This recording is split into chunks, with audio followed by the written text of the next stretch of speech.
美国军舰准备入驻黑海了。7月23号，美国外交政策发表文章称，美国可能在黑海部署军舰，护送乌克兰运粮船，并且文中提到，一旦俄罗斯黑海舰队威胁到护航军舰，美海军将会直接开火。难道说这次美军真的准备下场了吗？为什么这次会如此激进呢？话不多说，咱们直接进入正题。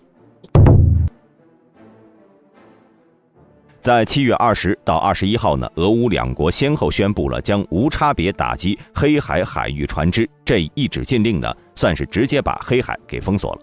俄乌两国的粮食都运不出去，那自然是要想办法。对此，俄罗斯、美国给出了两个针锋相对的方案。俄罗斯官方的方案简单理解就是各国需要取消对俄罗斯出口粮食和化肥的限制，让其重新回到 SWIFT 国际清算系统，使得这些农产品能够卖出去。很明显，俄罗斯这是把终止黑海粮食协议当做了让西方妥协的筹码，但在俄乌战争的背景下，这种要求显然无法被各国接受。美国那边给出的思路则是影片开头提到的，美军可以派出军舰在黑海护送运粮商船，使俄军的黑海舰队不敢对其进行打击。显然这个方案是有点激进，明显不是官方的手笔。在大兵查阅资料后发现，这次美国外交杂志援引的文章实际上是援引了7月初北约前最高军事长官、美国退役的海军上将詹姆斯·斯塔夫里迪斯在接受采访时的观点。当时这位退役将军的原话是：协议恢复不恢复不是那么重要，我们派军舰去护航就行了，乌克兰的粮食照样可以往外运。至于斯塔夫里迪斯为什么会提出这样的方案，大兵认为他应该是借鉴了上世纪80年代两伊战争期间美国及其盟友开展的油轮护航行动。当时伊朗和伊拉克作为交战方，打红眼之后开始袭击对方出口石油的油轮，致使依赖中东石油的西方国家损失连连。于是多国出动军舰在波斯湾为过往油轮护航，一定程度上减少了袭击事件的发生。那么问题来了，美国会不会采取这位退役将军的方案呢？虽然这个方案早在7月初首次被提出，便遭到了白宫拒绝，但大兵认为美军军舰进入黑海为乌克兰护航还是有可能发生的。原因在于黑海西侧的土耳其、罗马尼亚和保加利亚也有类似的意思。7月18号，俄罗斯、土耳其、乌克兰三国与联合国代表去年签署的黑海粮食协议到期了，且俄罗斯公开表示不再执行后，泽连斯基便开始寻找国家帮忙。除了欧盟和北约外，他的重点是黑海西侧的土耳其、罗马尼亚和保加利亚，而三者的态度也很明确。先说土耳其，虽然明面上土耳其是北约成员国，但与俄罗斯之间的关系一直比较十分融洽。即便是俄乌战争爆发后，各国纷纷对俄实施制裁，土耳其也没有这么做。而在俄罗斯终止了黑海粮食协议后，土耳其总统埃尔多安曾在其中不断的斡旋，希望俄方能够续签黑海粮食协议。之后，埃尔多安宣布他和普京达成了共识，表示俄罗斯将对黑海粮食协议进行延期。但是在19号，俄国防部突然宣布，7月20号0点起，任何经由黑海驶向乌克兰港口的船只都将被认定为潜在的军事货运承运方。按照俄方的表态来看，这无疑是打了埃尔多安的脸啊。对此，土耳其表示，他们的海军将会派出军舰为各国途经黑海的运粮船只提供护航服务。接着是罗马尼亚，该国早在今年4月底就已经跟乌克兰达成协议，会开放一个港口协助乌粮食出口。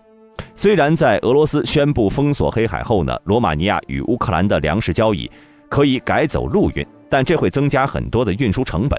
因此在7月22号，罗马尼亚政府宣布，从7月23号开始，乌克兰的粮食可以先转运到罗马尼亚港口城市康斯坦卡港，继续进行出口。而运粮货船从康斯坦卡港出发，经过黑海海域抵达博斯普鲁斯海峡之前，罗马尼亚海军将和土耳其海军联合进行武装护航。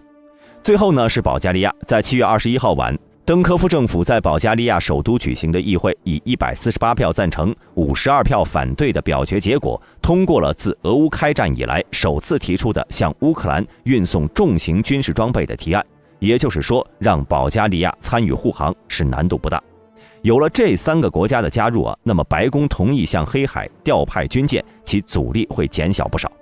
那么如果白宫同意军舰进入黑海，美海军会从哪支舰队抽调？具体会派遣什么军舰呢？咱们前面已经提到了，白宫可能会同意军舰进入黑海，是因为土耳其、罗马尼亚和保加利亚有类似的态度。那么抽调军舰自然是距离越近，与周边国家越熟悉越好。因此，大兵推测，驻扎在意大利那不勒斯的美海军第6舰队会最少派出2艘提康特罗加级巡洋舰，或者派出2艘伯克级导弹驱逐舰。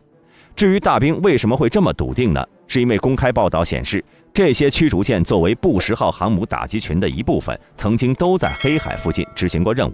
其中，提康德罗加级巡洋舰出动的应该是莱特湾号。美第6舰队在今年1月30号公布，莱特湾号抵达了希腊的苏达湾港口，而伯克级驱逐舰出动的应该是卡尼号、罗斯号、尼采号。其中呢，尼采号自从去年7月被部署到第6舰队作战区后呢，在土耳其的格尔居克海军基地停靠过3次。期间呢，尼采号的舰长会见了土耳其军方高层，之后呢，他们在地中海海域还与土耳其海军开展了联合行动，彼此相对熟悉。而之所以美军最多出动2艘伯克级驱逐舰，是因为对于今天的黑海舰队来说，有宙斯盾系统的美军军舰是真的不好对付。且不说从苏联解体之后呢，黑海舰队的实力已经大不如前，单凭俄乌战争后该舰队的旗舰莫斯科号被击沉这一点，就已经宣告了黑海舰队名不副实了。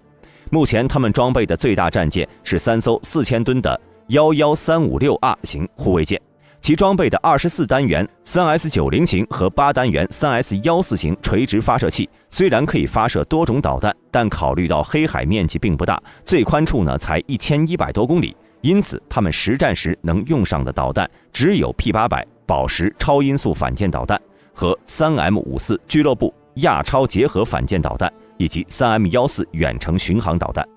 其中呢，宝石导弹的最大射程为300公里，最大飞行速度 2.6 马赫，战斗部重300公斤，一发可以让8000吨级战舰失去战斗力。俱乐部通过采用亚超音速结合的方式，将射程增加到了400公里以上。